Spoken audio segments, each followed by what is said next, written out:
Car में engine noise काफ़ी ज़्यादा आ रही है। इंजन वाइब्रेशन भी कर रहा है और पिकअप की भी समस्या है।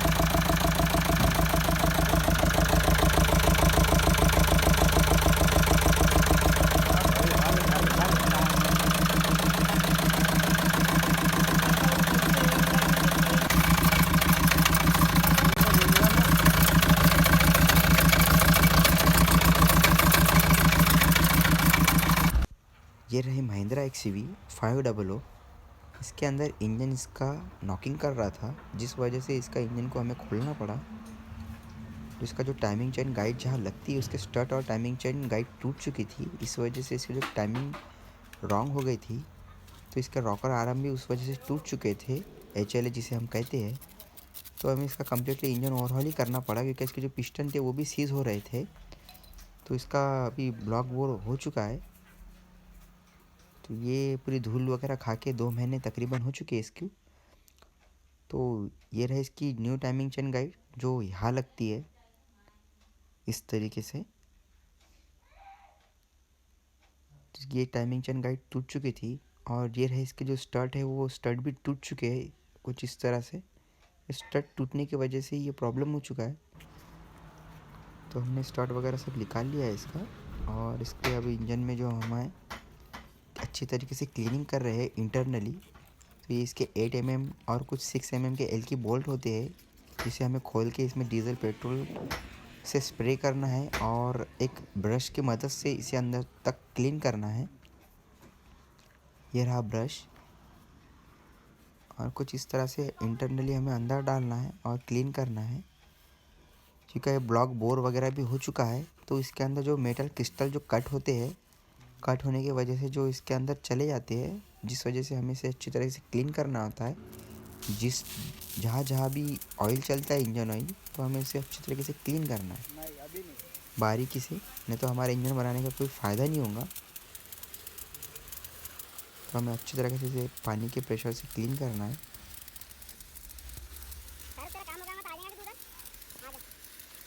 क्रैंक वगैरह की भी होल वगैरह आपको एकदम बढ़िया तरीके से साफ़ करना है।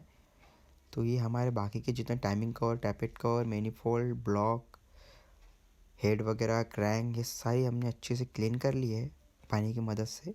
तो ये रहे इसके पिस्टन रिंग, जो ओरिजिनल गोएट्स है, एमहॉक। और ये रहा इसके पिस्टन सेट। इसमें 4 पिस्टन आए हैं टोटली। ये भी गोएट्स के है ओरिजिनल। और साथ में उसके पिस्टन पिन भी आई है। तो ये रहा इसका पिस्टन, जो जेन्युइन पार्ट है।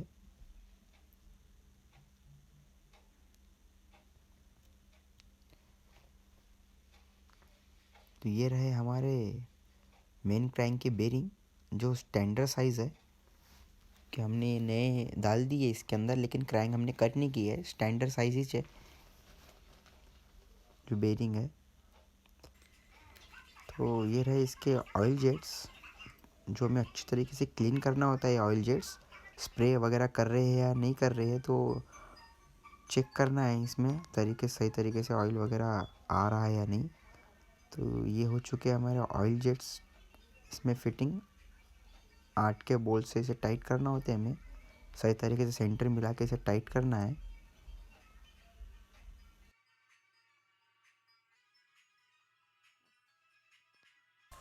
इसके बाद लगा रहे हम इसके ऊपर मेन क्रैंक की बेरिंग, जो हमारे ब्लॉक के सरफेस पे लगेंगे। और ये जो होल है, ये आपको ऑयल के लिए होल रहता है, तो आपको होल वाले ही लगाना है क्रैंक के बेरिंग।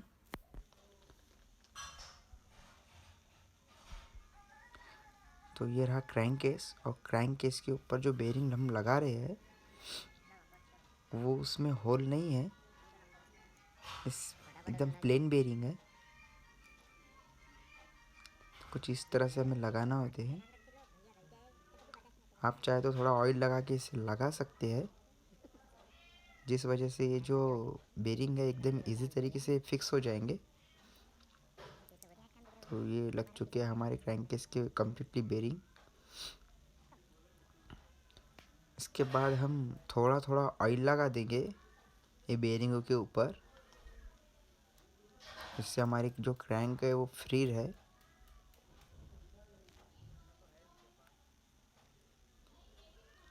हमने इसके ऊपर क्रैंक रख दी है और थ्रस्ट वाइसर भी इसमें लगा दी है हमने। तो इसमें थोड़ा प्ले होना चाहिए। हमारी जो क्रैंक है एकदम फ्री घूम रही है। तो इस तरह से इसके ऊपर थ्रस्ट वाइसर होते हैं। ये रहे, इस पे कट वाला हिस्सा जो है आपका बाहर लगेगा कुछ इस तरह से। और ये लगा दिया हमने इसके ऊपर एना बॉन्ड, जिसे हम सिलिकॉन भी कहते हैं। हमने दोनों भी साइड से लगा दिया है इसको अच्छे तरीके से एना बॉन्ड। इसके बाद हम इसके ऊपर क्रैंक केस पर भी थोड़ा जो बेरिंग है उसके ऊपर ऑयल लगा देंगे। अब रख देंगे हम इसके ऊपर क्रैंक केस। एकदम ईजी तरीके से रखना होता है हमें।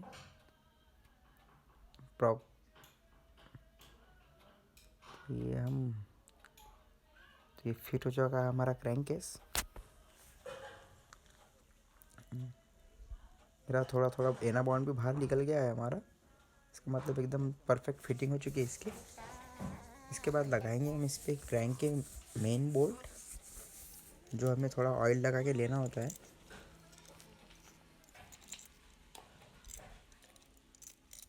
ये टोटली 10 बोल्ट होते हैं।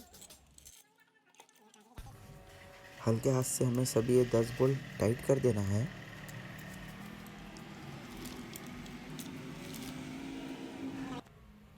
इसके बाद हम सेट कर रहे हैं टॉर्क रेंज, जो हमने 45 एनएम टॉर्क से सेट किया है।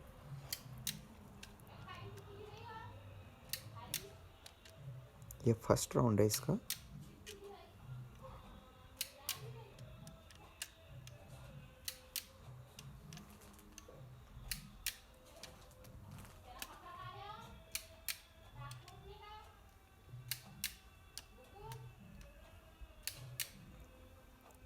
इसके बाद हम ये सेकंड राउंड मार रहे हैं, जो हमारा 65 से लेके तो 85 एनएम टॉर्क से बोल्ट टाइट कर रहे हैं हम।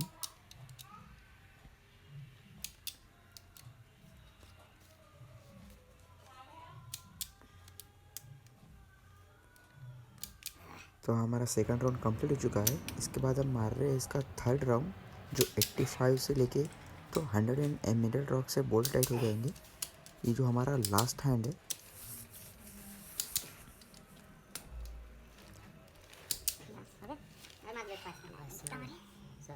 आप देख सकते हैं हमने 100 मीटर टॉर्क से बोल्ट टाइट कर दी है। इसके बाद हम इसके बोल्ट है एल की बोल्ट, जो हमें 65 एनएम टॉर्क से टाइट करना है। ये राउंडिंग बोल्ट्स होते हैं।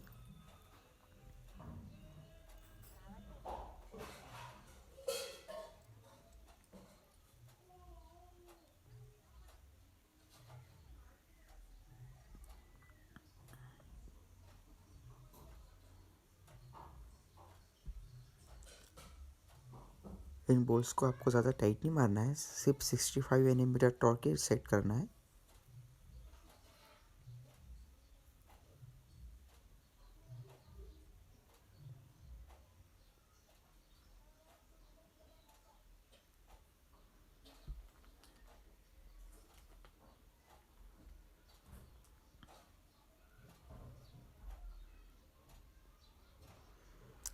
आप देख सकते हैं जो हमारी क्रैंक है एकदम फ्री मूवमेंट कर रही है। एकदम फ्री है, जाम वगैरह नहीं है ये क्रैंक। इसके बाद लगाने वाले हैं हम पिस्टन। तो पिस्टन की फिटिंग इस तरह से करना है हमें। पहले तो थोड़ा सा ऑयल लगा देना है सभी को। फिर इसके बाद हम लगाएंगे इसमें कनेक्टिंग रॉड, जो पिस्टन पिन की मदद से ये फिट हो जाती है। तो इस तरह से हमें फिट कर देना है। तो ये फिट होने के बाद में हमें लगाना होते हैं इसके लॉक। तो ये कुछ इस तरह से हमें इसको प्रेस करके से लॉक लगा देना है। ये प्रोसेसर से आप करेंगे तो काफ़ी जल्दी लॉक लग जाएंगे। और इसी तरह से हमें दूसरे साइड से भी लॉक लगा देना है।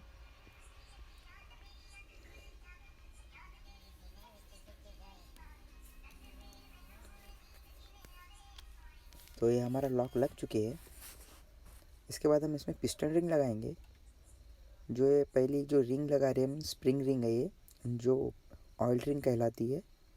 इसके बाद लगा रहे हैं हम इसके ऊपर ऑयल रिंग जो इसके ऊपर से लगती है।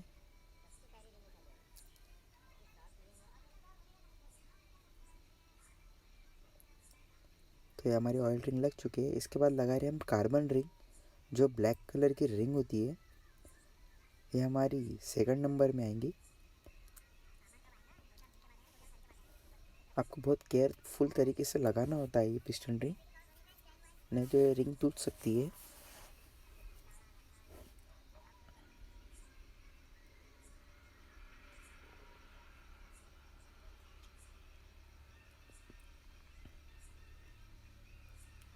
तो हमारी सेकंड रिंग भी लगते आ गई है।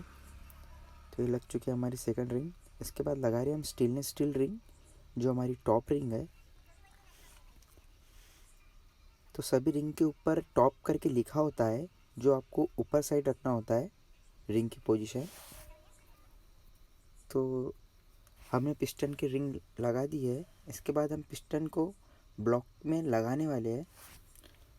तो उसके लिए हमें पहले ऑयल लगाना होता है ब्लॉक के सरफेस पे, और पिस्टन के रिंग वगैरह पे भी हमें अच्छे से ऑयल लगा देना है।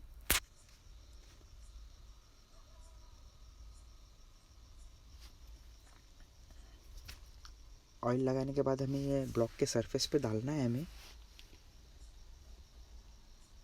और एक रॉड की मदद से हमें इसके ऊपर रखना है उठा के। हमारा पिस्टन अभी एकदम स्टेबल हो चुका है। इसके बाद अभी पिस्टन रिंग के सेट करना होता है हमें। जो हमें ऑयल रिंग जो है वो ऑयल सेपरेटर के अपोजिट रखना होता है।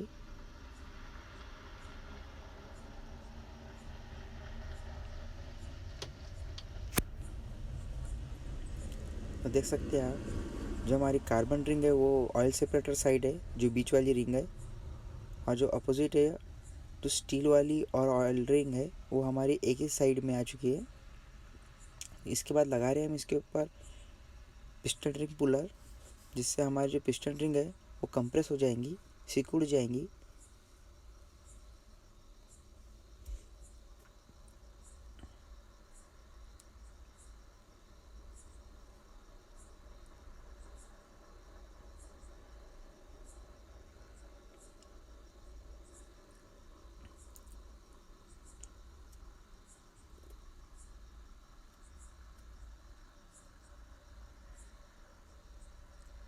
इसके बाद आपको हल्का सा एक रॉड निकाल लेना है बीच का, जो आपको पोजीशन को ठोक के मिलाना होती है हर चीज़ से। तो ये निकल चुका हमारा बीच का रॉड, जिसे हम सेंट्रल रॉड कहते हैं। इसके बाद आपको पिस्टन को हल्के हाथ से ढकेल देना है अंदर। तो हमारा पिस्टन लग चुका है, एकदम हाथ से एकदम इजी चले गया है। इसके बाद में हम थर्ड पिस्टन लगा रहे हैं। तो हमें सेम प्रोसेस से वैसे ही करना है। ऑयल वगैरह लगाना है हमें हर जगह पर, piston ring, block bore, connecting rod, block के सरफेस पे भी लगा देना है ऑयल। जितना ज़्यादा ऑयल रहेगा उतना अच्छा रहेगा इंजन के लिए। तो हमारा जो पिस्टन का है वो जो एरो है वो आपका टाइमिंग साइड आएगा, और इसमें हमें लगा देना है एक रॉड जिसकी मदद से पिस्टन ऊपर रहेगा। तो इसके बाद मिलाना होता है हमें पिस्टन रिंग। हमें सेम पोजीशन में इस तरह से मिलाएंगे, ऑयल सेपरेटर की तरफ में कार्बन ऑयल, और ऑयल रिंग और टॉप रिंग जो स्टेनलेस स्टील रिंग है ये थोड़ा अपोजिट में आएंगे। तो ये हमारी रिंग सेट हो चुकी है। इसके बाद लगा रहे हैं हम इस पर रिंग पुलर।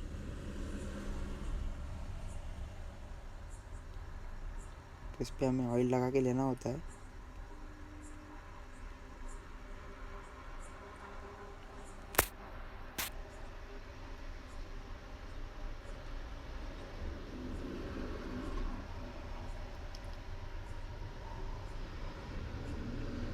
थोड़ा थोड़ा टाइट करना होता है इसे, और थोड़ा टाइट करने के बाद हल्का ठोकना भी होता है, जिसकी मदद से हमारी जो रिंग वगैरह है वो चिपकती नहीं आपस में। उसके बाद हम इसका बीच का सेंटर का रॉड निकाल लेंगे और हल्के हाथ से इसके ऊपर के सरफेस पे ठोक देंगे। तो ये धीरे धीरे हमारा पिस्टन अंदर जा रहा है। तो ये जा चुका है हमारा थर्ड पिस्टन। तो इसी तरीके से हमने पहला, दूसरा, तीसरा और चौथा पिस्टन इसी तरीके से लगाया है। इसके बाद लगा रहे हैं हम इसके कनेक्टिंग रॉड की कैप, जिस पे हमें थोड़ा ऑयल लगा के लेना होता है, और ये आपको सीधी लगाना होती है, ये उल्टी कैप लगती नहीं है। इसे हमें पहले हल्के हाथ से मिला लेना है अच्छी तरीके से।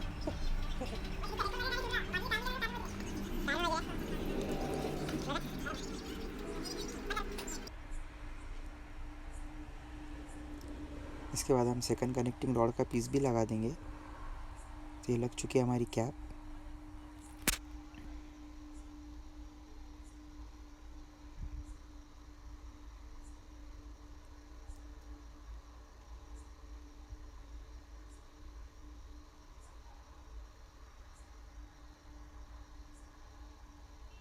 इसके बाद हम टॉर्क रेक्ट सेट कर रहे हैं, जो 25 Nm से लेके तो 35 Nm बोल्ट टाइट कर देंगे।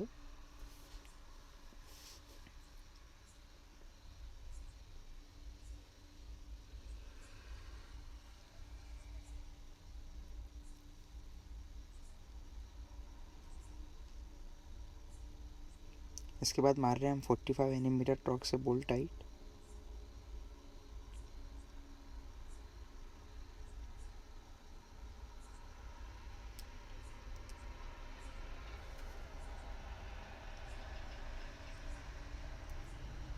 तो ये रहा हमारा 45 से लेकर तो 65 Nm बोल्ट टाइट।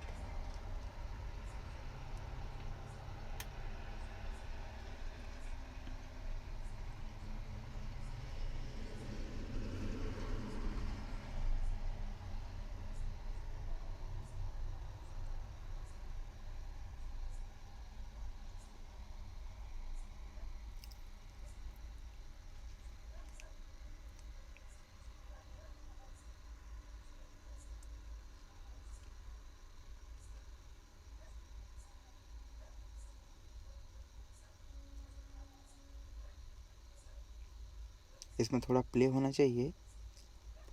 सभी के ऊपर हमें चेक कर लेना है एक बार कि इसमें कनेक्टिंग रॉड में प्ले है या नहीं है। तो ये हमारा कनेक्टिंग रॉड वगैरह फुल टाइट हो चुके हैं। इसके बाद लगाएंगे हम इसके ऊपर चेम्बर, जिसे हम ऑयल सम कहते हैं। इसके ऊपर हमें हल्का सा एना बॉन्ड लगा देना है, और एना बॉन्ड लगा के हमें इसके सभी बोल्ट को टाइट कर देना है अच्छी तरीके से। अगर आपके पास टॉर्क रेंच है तो हर बोल्ट आपको 25 Nm टॉर्क से टाइट कर देना है। इसके बाद हम पिस्टन को घुमा के चेक कर रहे हैं किस तरह से पिस्टन घूम रहे हैं, या कंप्रेसर है या नहीं है।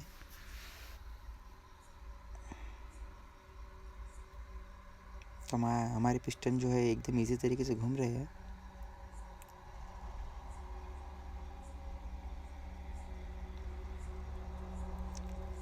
इसके बाद लगा रहे हैं हम इसमें ऑयल सील, जो हमने ऑलरेडी लगा चुकी है। और ये रही डुअल मास फ्लाई व्हील, जो हमें पीछे साइड लगाना होती है। ये डुअल मास फ्लाई व्हील भी हमने टाइट कर दी है। और इसके बाद लगा रहे हैं हम इसका क्लच सेट। तो हमने क्लच सेट भी इसका सेंटर मिला के टाइट कर दिया अच्छी तरीके से। इसके बाद लगा रहे हैं हम इसका ट्रांसमिशन। तो कुछ हमें इजी तरीके से एकदम इसे उठा के एकदम टाइट कर देना है और फिक्स कर देना है। तो ये लग चुका है हमारा गियर बॉक्स।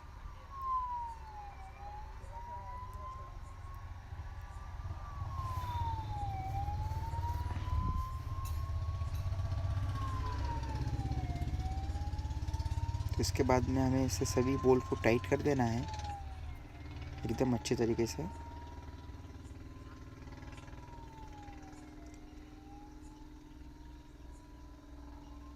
इसमें सभी बोल्ट 14 नंबर के आते हैं, जो हमें अच्छी तरीके से टाइट करना होता है।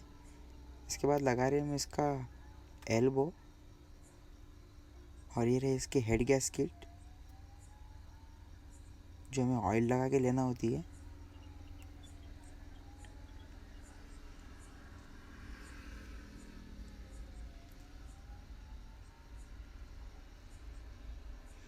और ये रहा इसका सिलेंडर हेड, जो हमने वॉल वगैरह, गाइड ऑयल सील और हेड सरफेस वगैरह सब करके ले लिया है। इसका वॉल ग्राइंडिंग भी हो चुकी है। तो इसके बाद लगा रहे हैं हम इसका सिलेंडर हेड, जो हमें इस तरह से लगाना होता है।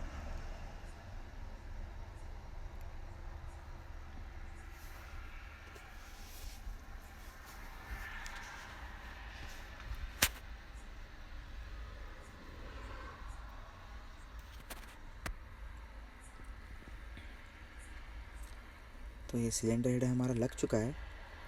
इसके बाद हम थोड़ा इस पर ऑयल लगाएंगे इसकी सीट पर, और ऑयल लगा के ये सारे बोल्ट हम डाल देंगे। इसमें 10 बोल्ट लगते हैं टोटली, जो हमें ऑयल लगा के लगाने होते हैं।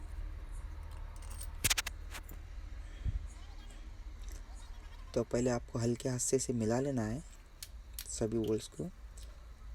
इसके बाद में आपको 45 nm टॉर्क से लेके तो 65 nm टॉर्क तक के टाइट करना है।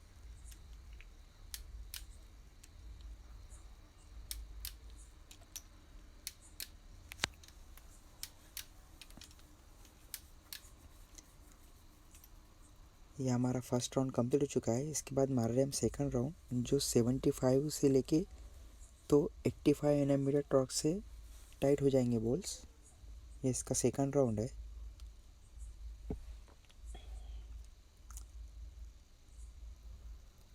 इसके बाद मार रहे हैं हम इस पर थर्ड राउंड, जो 85 nm टॉर्क से लेके तो 100 nm टॉर्क है। तो ये हमारा लास्ट हैंड है, इससे ज़्यादा हम बोल्ट को टाइट नहीं करेंगे।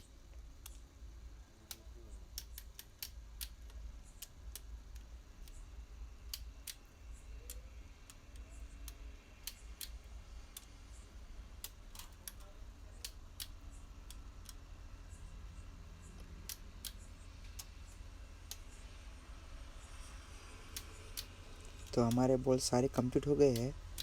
इसके बाद लगा रहे हैं हम इसके अंदर HLA, जिसे हम रॉकर हाइड्रोलिक आर्म कहते हैं। तो ये रहे इसके HLA सेट, जो हमारे टूट चुके थे, तो हमने ये नया सेट लाए हैं। तो ये रहे इसके हाइड्रोलिक HLA, जो हमें ऑयल लगा के लगाने होते हैं। कुछ इस तरह से इसमें फिक्स होते हैं हेड के अंदर।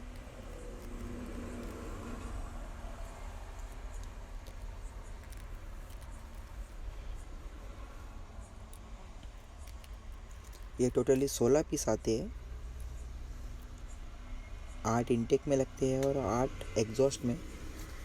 इसके बाद लगा रहे हैं हम इसकी ओरिंग, जो इंजेक्टर सील रिंग है। तो इसे आपको लगाना बहुत ज़रूरी है। अगर ये नहीं लगाए तो आपका ऑयल वगैरह लीक होता है। और इसके ऊपर आपको थोड़ा सा ऑयल वगैरह लगा देना है जहाँ पर आप कैमशाफ्ट लगा रहे हैं।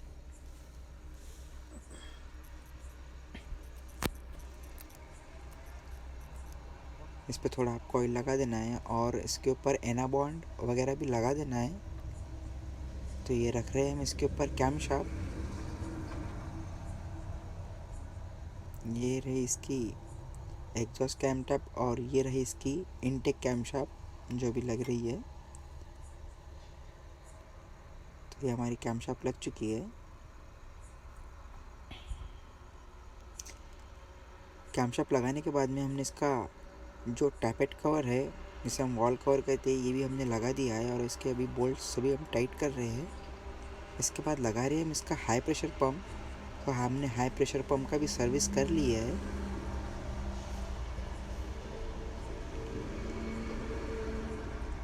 इसमें 12 नंबर के बोल्ट आते हैं, जो हमें 35 nm से टाइट कर देना होते हैं इसके तीनों बोल्ट। तो ये रहा बोल्ट उसका। इसके बाद लगा रहे हैं हम इसका एग्जॉस्ट मैनिफोल्ड। तो उसके लिए हमें लगानी होती है इसकी पैकिंग, जो इसमें 4 पैकिंग आती है एग्जॉस्ट मैनिफोल्ड की। तो ये रहा इसका एग्जॉस्ट मैनिफोल्ड। तो कुछ इस तरह से लगता है और हमने इसके सभी बोल्ट को टाइट कर देना है 25 से लेके। तो इसके बाद लगा रहे हैं हम इसका इंटेक मैनिफोल्ड। तो इंटेक मैनिफोल्ड के लिए हमें सबसे पहले लगाना होता है इसकी पैकिंग, जो हमने हल्का एनाबॉन्ड लगा के लगा दी है। और इसमें 12 नंबर के बोल्ट आते हैं, जो हमें अच्छी तरीके से टाइट करना होते हैं। 25 nm से हमें सभी बोल्ट को टाइट कर देना है, जिससे जो हमारा इंटेक मैनिफोल्ड है वो अच्छी तरीके से टाइट हो जाएगा।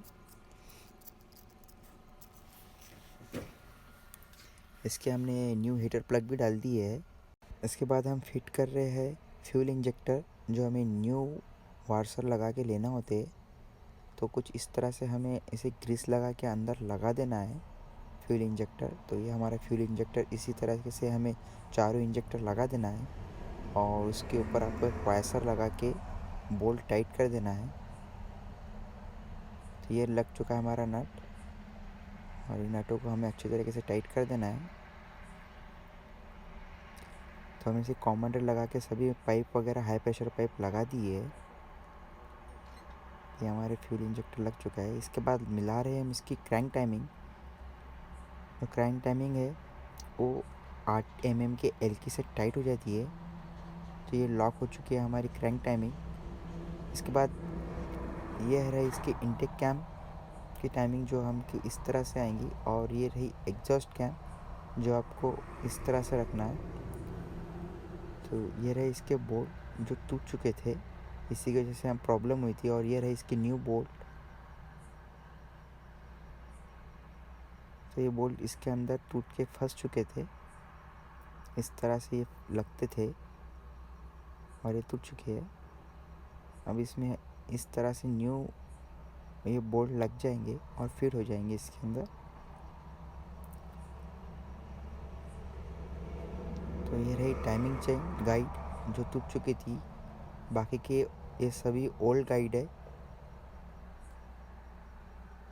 जो हमें यही लगाना है। तो हमने टाइमिंग चेन लगा दी है। इसके बाद लगा रहे हैं हम इसके टाइमिंग चेन गाइड।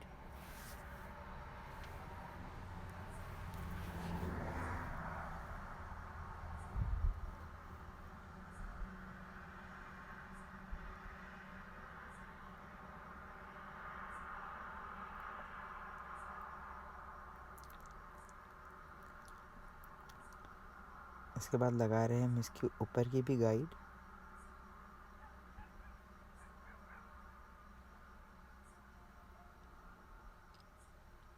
और ये दोनों गाइड को जॉइन करके आपको बीच में बोल्ट लगा देना है। तो इसकी मदद से आपका जो टाइमिंग चेन गाइड है वो एकदम इजी तरीके से लग जाएंगी।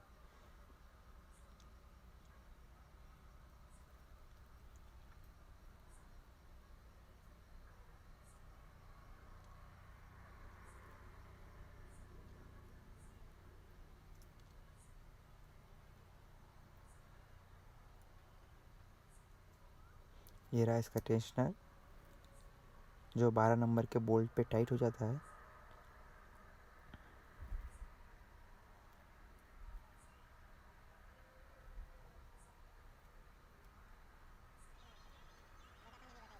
तो ऐसे हमें 25 mm टॉर्क से टाइट कर देना है इनके बोल्ट।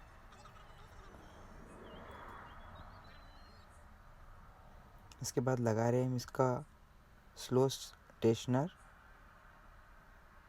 इसके हमारे 10 नंबर के बोल्ट आते हैं जो हमें हल्के हाथ से टाइट करना होते हैं। और ये रहे इसके लॉक जो चेन गाइड के जो हमारे लॉक है, ये कुछ इस तरह से इसमें दबा देना है और ये लॉक हो जाता है इसके अंदर। और ये रहा जो आपको लेवल दिख रही है मार्किंग, तो इस तरह से आपको एक टाइमिंग मिलाना है।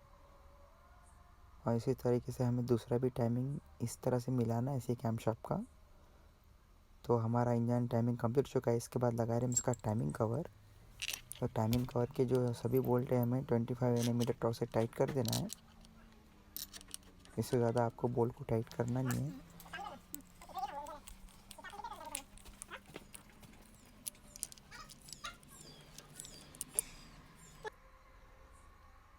तो हमने सभी टाइमिंग बोल्ट के टाइट कर दिया। उसके बाद हमने इसका वैक्यूम पम्प वगैरह लगा दिया है और EGR बॉडी भी क्लीन करके इसमें फिक्स कर दी है। हाँ, हमारा इंजन एकदम रेडी है। इसके बाद लगा रहे हैं हम इसके अंदर इंजन कार के अंदर। तो हमें कार में इंजन फिट करने के पहले ही जो कार की बॉडी है वो हमें एकदम ग्राउंड टू फ्लोर करना होगा।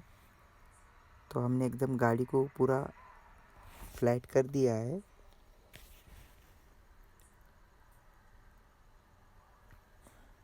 जिसकी मदद से हमें इंजन इसमें एकदम इजी तरीके से इंजन चले जाएगा हमारा। सकते थे पूरे इतने ऐसा ऐसा बनाओ झूला। रानीश भाई ऐसा करो स्वैग। लो एक साथ उठाना ऊपर लो उड़ा। हां हां जाना है ढलना सिर्फ अंदर घर से उठाना पड़ता है। घर से तो धीरे धीरे हमें इसमें इंजन फिक्स करना है। एसी का बेरिंग है। तो हमारा इंजन एकदम परफेक्टली लग चुका है एकदम परफेक्ट है। देखो फाउंडेशन की भी बोल्ट और हमें इसे ऊपर नीचे कुछ करने की ज़रूरत नहीं है, डायरेक्ट ये फिट हो गया है हमारे सभी बोल्ट। तो हम इसके लगा रहे हैं इसके माउंटिंग्स। तो ये लग रहे हैं हमारे माउंटिंग्स।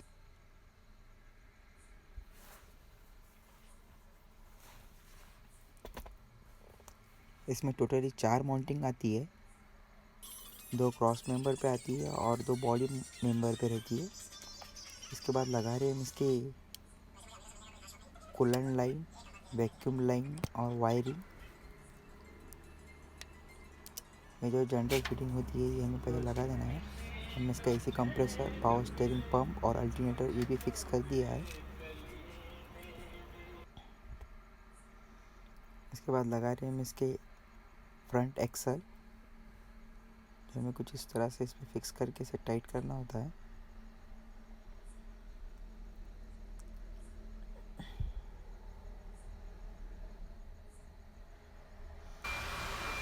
ये रहा बॉश कंपनी का ऑयल फिल्टर, जो हमें थोड़ा ऑयल लगा के लगाना होता है और इसको हमें हल्का से टाइट करने के बाद ऑयल फिल्टर पानी से टाइट कर देना है।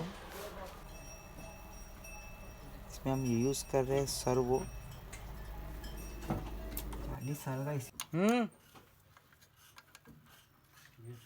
मार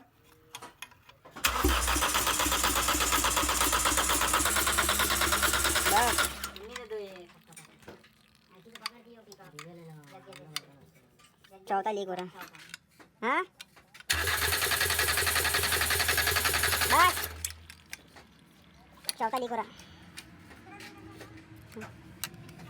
मार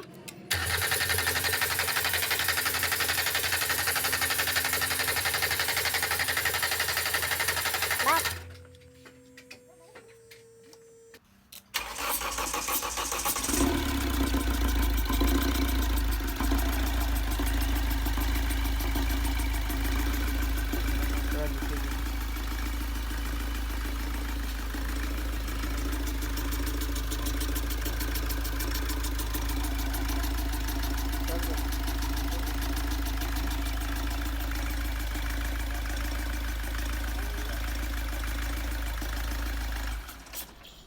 हमारे कार का इंजन स्टार्ट हो चुका है। इसके बाद हम इसे जनरल फिटिंग करने वाले हैं, जैसे radiator assembly, front bumper, headlight, hose pipe, silencer वगैरह सब कुछ हमें लगाना है इसके अंदर।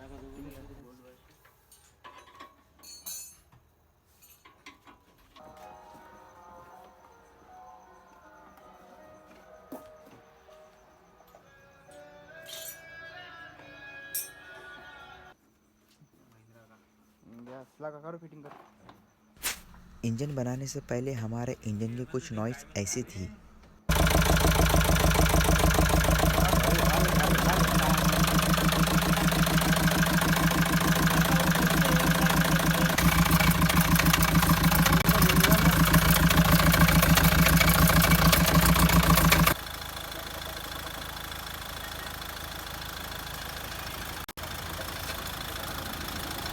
कम से कम हमें 7 घंटे गाड़ी स्टार्ट करनी है, जिसकी वजह से हमारा इंजन काफ़ी स्मूथ हो जाएगा।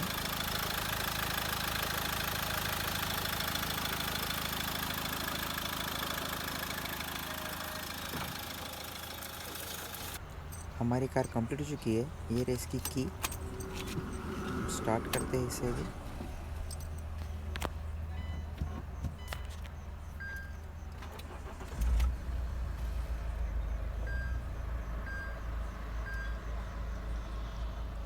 तो हमारी कार स्टार्ट हो चुकी है, इसमें कोई नॉइस नहीं है।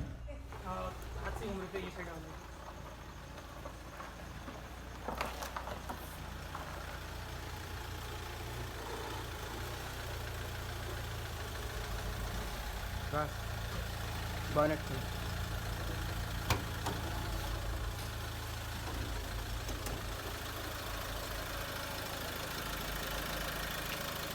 हट जा सर, बंद करो, बंद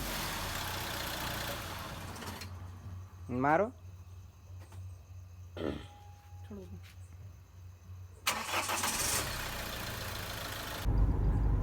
इंजन काफ़ी अच्छा बन चुका है और इसमें कोई हंटिंग नहीं है और कोई वाइब्रेशन वगैरह भी नहीं है।